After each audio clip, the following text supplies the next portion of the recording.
Hi friends, Yashika tarot വീഡിയോയിലേക്ക് സ്വാഗതം. നമ്മളിന്ന് നോക്കാൻ പോകുന്നത് നിങ്ങളുടെ വ്യക്തിയുടെ കറണ്ട് എനർജി എന്താണെന്നാണ്. അപ്പോൾ നമുക്ക് കിട്ടിയിരിക്കുന്നത് wheel of fortune, 6 of wands, 7 of pentacles, പിന്നെ നമുക്ക് കിട്ടിയിരിക്കുന്നത് 6 ഓഫ് സോർട്സും, അവസാനമായിട്ട് നമുക്ക് കിട്ടിയിരിക്കുന്നത് 7 ഓഫ് കപ്സുമാണ് കിട്ടിയിരിക്കുന്നത്. അപ്പോൾ എന്താണിത് പറയുന്നതെന്ന് നമുക്ക് നോക്കാം. അതായത് വീൽ ഓഫ് ഫോർച്യൂൺ പറയുന്നു അവരുടെ ഊർജം മാറുകയാണ്, അവരുടെ മനസ്സിൽ എന്തോ ഒന്ന് തിരയുന്നു, അപ്രതീക്ഷിതമായ മാറ്റങ്ങൾ, തിരിച്ചറിവുകൾ അല്ലെങ്കിൽ ഒരു പുതിയ ദിശ.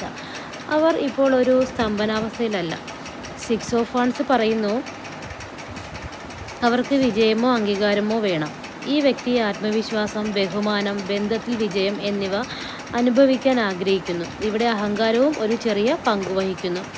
അടുത്ത് നമുക്ക് കിട്ടിയിരിക്കുന്നത് 7 ഓഫ് പെൻറ്റക്കിൾസ് ആണ്. 7 ഓഫ് പെൻറ്റക്കിൾസ് പറയുന്നു അവർ ദീർഘകാലമായി ചിന്തിക്കുകയും വിലയിരുത്തുകയും ചെയ്യുന്നു. ഇത് ഒരു താൽക്കാലികമായി നിർത്തി വീണ്ടും വിലയിരുത്തൽ ഊർജ്ജമാണ്. അവർ സ്വയം ആലോചിക്കുന്നു, അല്ലെങ്കിൽ അവരോട് തന്നെ ചോദിക്കുന്നു, ഇത് കൂടുതൽ നിക്ഷേപിക്കുന്നത് മൂല്യവത്താണോ? അതായത് ഇവരിപ്പോൾ ആലോചിച്ചിട്ടിരിക്കുന്നത് അതിലേക്ക് മുന്നോട്ട് പോകണോ, ഇത് നന്നാവുമോ, അടുത്തതായി ഞാൻ എന്ത് ചെയ്യണം. അവർ ഉപേക്ഷിക്കുന്നില്ല, പക്ഷെ അവർ മന്ദഗതിയിലുള്ളവരും ജാഗ്രതയുള്ളവരുമാണ്. 6 ഓഫ് സോർട്സ് പറയുന്നു അവർ ശാന്തമായ ഊർജത്തിലേക്ക് നീങ്ങാൻ ആഗ്രഹിക്കുന്നു. മുമ്പ് തെറ്റിദ്ധാരണകളോ വൈകാരിക കുഴപ്പങ്ങളോ ഉണ്ടായിരുന്നെങ്കിൽ സമ്മർദ്ദത്തിൽ നിന്ന് സ്വയം അകന്നു നിൽക്കാനും കൂടുതൽ സമാധാനപരമായി ചിന്തിക്കാനും അവർ ആഗ്രഹിക്കുന്നു. ഈ കാർഡ് ശാരീരികമല്ല, മാനസിക ചലനവും കാണിക്കുന്നു. അവർ മനസ്സിനെ ശാന്തമാക്കാൻ ശ്രമിക്കുന്നു. ഇനി 7 ഓഫ് കപ്പുകൾ പറയുന്നു ഇത് കൊണ്ടാണ് നിങ്ങൾക്ക് മുമ്പ് 6 അതായത് 6 ഓഫ് വൺസ് ലഭിച്ചത്. അവരുടെ മനസ്സ് ആശയക്കുഴപ്പത്തിലാണ്.